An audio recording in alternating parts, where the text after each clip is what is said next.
Do you think it's possible to control someone's attention? Even more than that, what about predicting human behavior? I think those are interesting ideas if you could. I mean, for me, that'd be the perfect superpower. Actually, kind of an evil way of approaching it. But for myself, in the past, I've spent the last 20 years studying human behavior from a rather unorthodox way, picking pockets.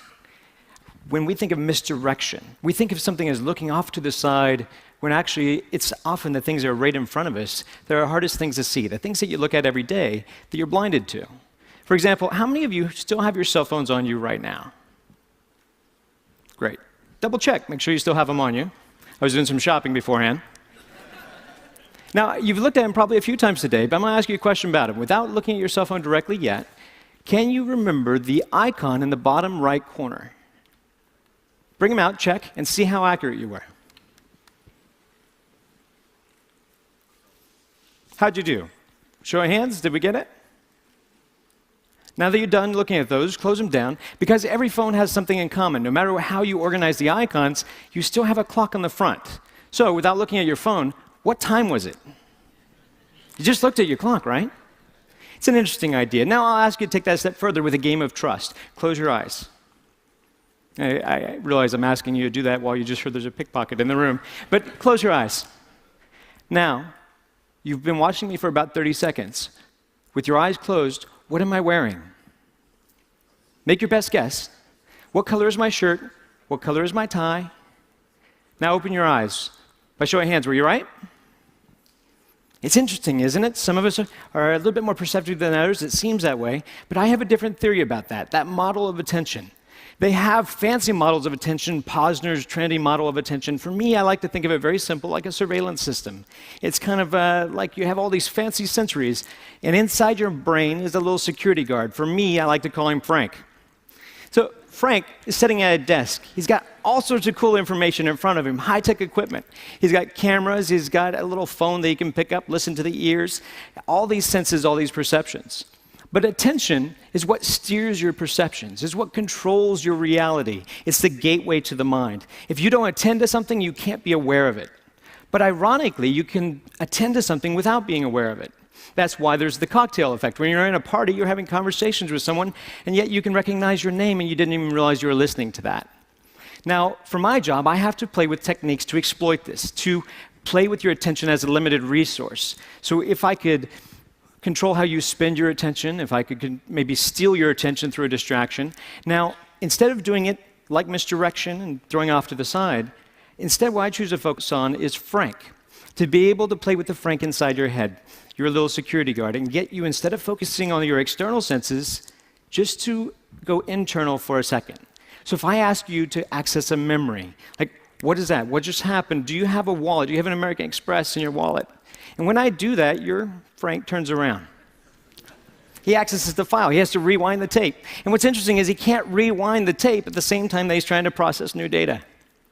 Now, I mean, this sounds like a good theory, but I could talk for a long time and tell you lots of things, and they may be true, a portion of them. But I think it's better if I try to show that to you here live. So if I come down, I'm going to do a little bit of shopping. Just hold still where you are. Hello, how are you? It's lovely to see you. You did a wonderful job on stage. You have a lovely watch that doesn't come off very well. Do you have your ring as well? Good, just taking inventory. You're like a buffet. It's hard to tell where to start. There's so many great things. Hi, how are you? Good to see you. Hi, sir, could you stand up for me, please? Just right where you are. You're married. You follow the directions well. That's nice to meet you, sir. You don't have a whole lot inside your pockets. Anything down by the pocket over here? Hopefully so. Have a seat. There you go. You're doing well. Hi, sir. How are you? Good to see you, sir. You have a ring, a watch. Do you have a wallet on you? Well, we'll find one for you. Come on up this way, Joe. Give Joe a round of applause. Come on up, Joe. Let's play a game.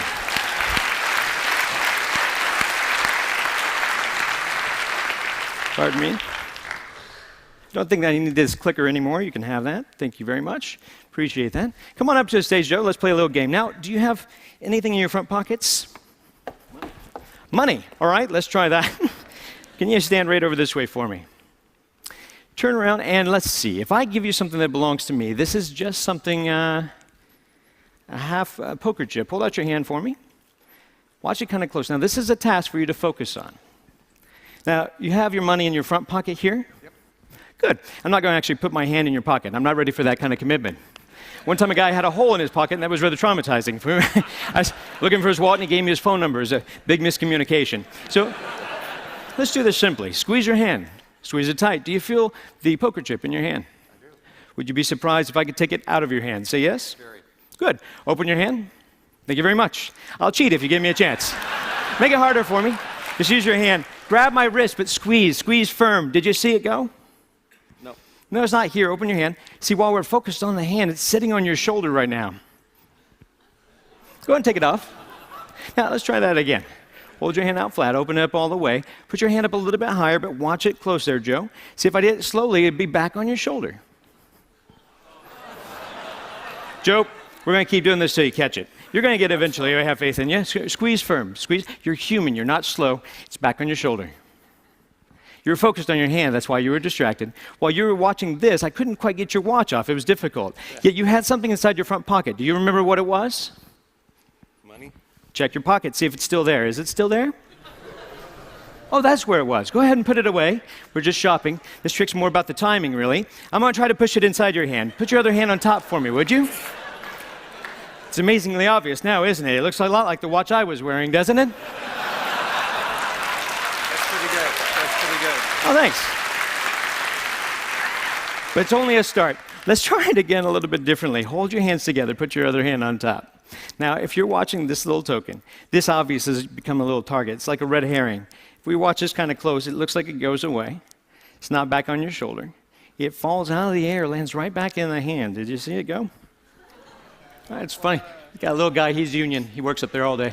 If I did it slowly, if it goes straight away, it lands down by your pocket. I believe, is it in this pocket, sir? No, don't reach in your pocket. That's a different show. Sorry, that's rather strange. They have shots for that. And can I show them what that is? That's rather bizarre. Is this yours, sir? I have no idea how that works. We'll just send that over there. That's great. I need help with this one. Step over this way for me. Now, don't run away. You had something down by your pants pocket. I was checking mine. I couldn't find everything. But I noticed you had something here. Feel the outside of your pocket for a moment. Down here, I noticed this. Is this something of yours, sir? Is this?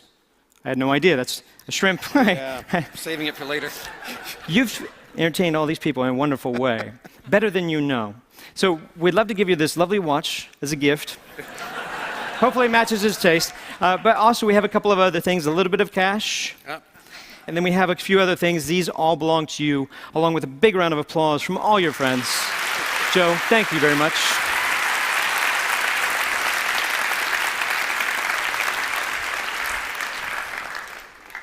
So, same question I asked you before, but this time you don't have to close your eyes. What am I wearing?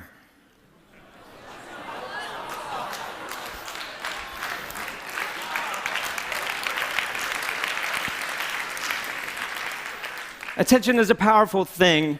Like I said, it shapes your reality.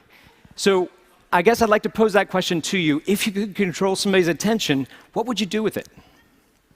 Thank you.